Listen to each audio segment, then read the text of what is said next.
Hoje não tem polêmica, hoje eu estou aqui com uma blusa que na verdade é um vestido cor de vinho. Olha aí, por falar em vinho, nós vamos agora falar sobre o amor.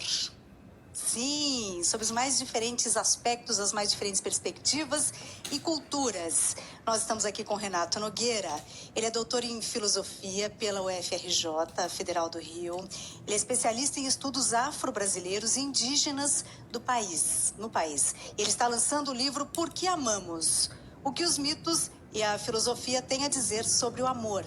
O livro que sai pela editora HarperCollins. Professor Renato Nogueira, muito boa noite. Muito boa noite, Tânia Morales, todos os ouvintes. Agradeço o convite, muito feliz de estar aqui, bater um papo a respeito do amor. Ai, que coisa linda é o amor. E é interessante porque o seu livro traz o amor numa abordagem que vai muito além daquela que estamos habituados, que é a nossa visão eurocêntrica de mundo, né? Seu livro traz a perspectiva africana, a perspectiva indígena. É um mosaico, né? De formas diferentes de conceber o amor. Não tem uma resposta única sobre o que é e como entender o amor, né, Renato? Assim, o objetivo do livro foi justamente fazer um panorama, várias atmosferas a respeito do amor, tanto como prática social, em variadas culturas. Então, uma pesquisa que vai África, Europa, continente asiático, aqui na América, povos originários, e pensando aspectos psicanalíticos, filosóficos, um pouco de psicologia. Então, assim, com várias teorias diferentes, a partir também de experiências culturais, pensar um tema que diz respeito a todo mundo.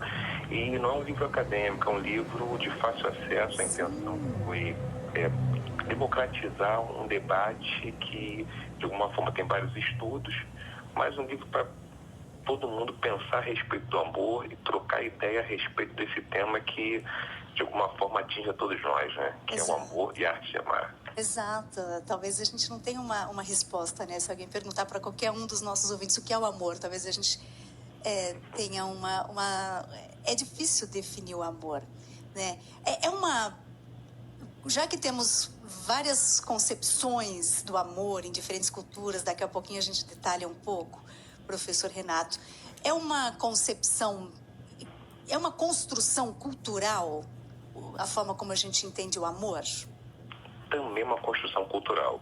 Só que um dos capítulos, inclusive, eu trago uma pesquisa de antropologia, um antropólogo estadunidense, que ele fez um trabalho em 37 culturas diferentes e encontrou resultados muito parecidos. Isso é muito interessante.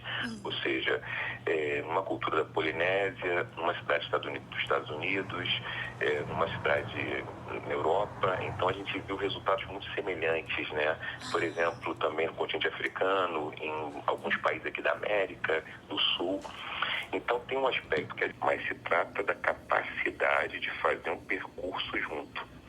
Sim. Porque as pessoas vão se modificando ao longo do tempo.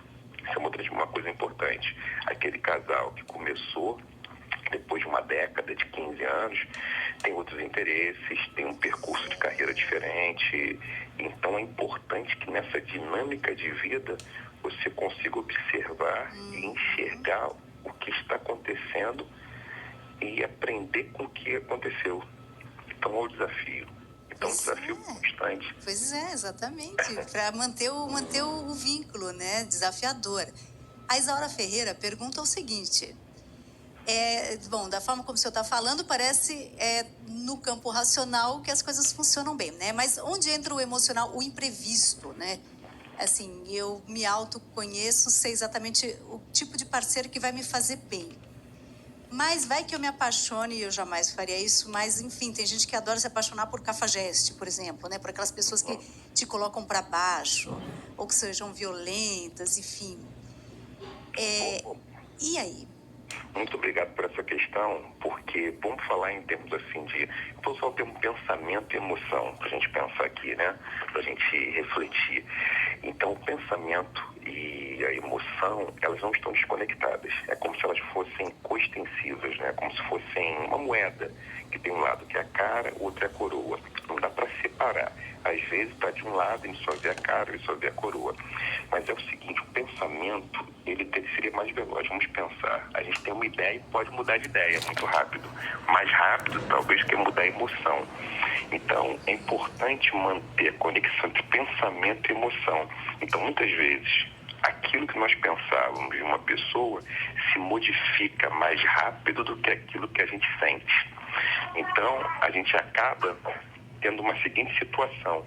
A gente pensa, essa pessoa é muito legal. Passa um tempo, não, é um cafajeste. Mas o seu sentimento estava conectado a como ele é legal, como ele é doce. Então, a gente precisa articular nesse autoconhecimento, que não é só uma dimensão intelectual e racional, mas ele tem a ver com as nossas emoções, como é que essas coisas estão conectadas. Isso não é nada fácil. De forma alguma isso é fácil, porque, em geral, a gente pode se concentrar em alguns momentos mais no pensamento, vamos chamar aqui de racionalidade, do lado intelectual, em outros nos nossos sentimentos, nossas emoções. Agora, o ideal, o interessante, é conseguir conectar essas duas coisas, essas duas dimensões, que não são separadas. E uma pessoa, uma relação amorosa, nos ajuda a fazer essa conexão.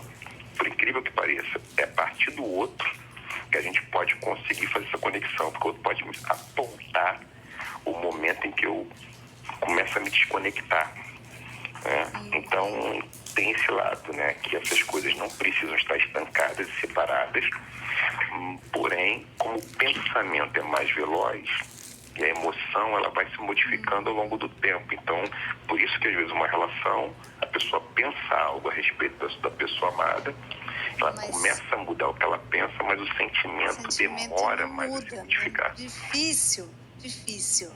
Mas é importante que os dois estejam empenhados, né? Com o mesmo empenho na relação, porque se eu percebo que o comportamento do outro está me prejudicando e eu explicito isso, é porque a gente espera, já que o objetivo é ficar juntos, é que o outro também preste atenção em si e modifique o seu comportamento. Esse seria o mundo ideal, né? Sim. Porque nem todo mundo tem as condições também de mudar o comportamento. Isso requer ferramentas, requer recursos que nem todas as pessoas têm disponíveis. Algumas pessoas, pela sua trajetória de vida, têm mais recursos para poder se observar, para poder ter relações mais empáticas com o outro. Algumas pessoas têm menos recursos.